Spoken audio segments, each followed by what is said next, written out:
Olá, está no ar o Justiça em Questão, um programa do Tribunal de Justiça de Minas Gerais. O ato de doar pode transformar vidas. A doação de órgãos, tecidos e células é o tema desta edição. Entenda o que é preciso fazer para que seus órgãos sejam doados após a morte.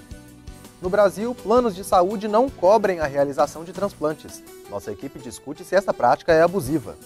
Cartilagem. Saiba como a legislação brasileira já autoriza aos bancos de tecido captar essas doações. Acompanhe o que deve ser cumprido pelas clínicas de reprodução assistida quando alguém decide ceder seu material genético. Fique com a gente, o Justiça em Questão começa agora.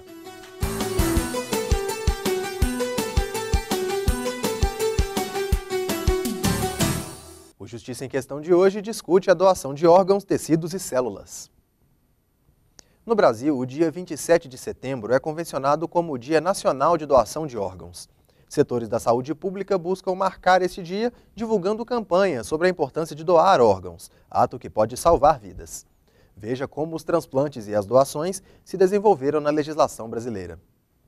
Esperar em filas nem sempre é uma atividade que cidadãos costumam gostar. Seja pela falta de tempo, de paciência ou mesmo pela ansiedade em ser atendido. Agora, imagine ter o nome em uma fila de espera por um órgão e aguardar a liberação dele? Esta é a realidade de milhares de brasileiros. De acordo com dados divulgados pelo Ministério da Saúde, no segundo semestre de 2014, havia 37.736 pessoas na fila. Percentual menor se comparado a 2013, quando o índice chegava a 38.074 pacientes. Em 2014, mais de 23 mil transplantes foram feitos no país. O número mostra um crescimento de 81% nos últimos 10 anos e atesta que o Brasil é referência na realização das cirurgias, que são feitas em 95% dos casos pelo Sistema Único de Saúde. Para chegar a este desenvolvimento, o Brasil se adequou por meio da legislação. Em 1963, surgiu no país a primeira lei que regulamentava a doação de órgãos após a morte. Em 1968, a Lei 5.479 substituía a 4.280 de 1963 e avançava com as regras para retirar e transplantar tecidos, órgãos e partes de cadáver para fins terapêuticos e científicos.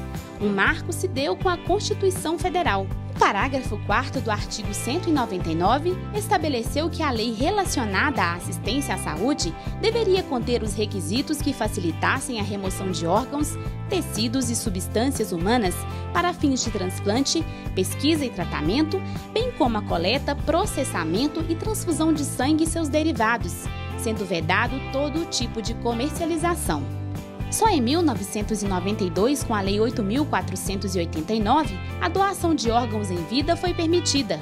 Ela só poderia acontecer entre avós, netos, pais, filhos, irmãos, tios, sobrinhos, primos, até segundo grau, cunhados e entre cônjuges. Fora deste grupo, o transplante só poderia ser feito depois de a Justiça autorizar. Em 1997, esta lei foi substituída pela 9.434. Parte dela vigora até hoje e informa o que é preciso obedecer para doar um órgão ou realizar um transplante. Na doação em vida, um dos rins, parte do fígado, pulmão e medula óssea podem ser doados. Em caso do doador que acabou de morrer, é possível doar órgãos sólidos, como coração, fígado, pâncreas, rins e intestinos, e tecidos como córneas, válvulas, ossos, músculos, tendões, pele, veias e artérias. A doação de órgãos após a morte é um assunto que divide opiniões. Para que ela aconteça, algumas regras precisam ser obedecidas.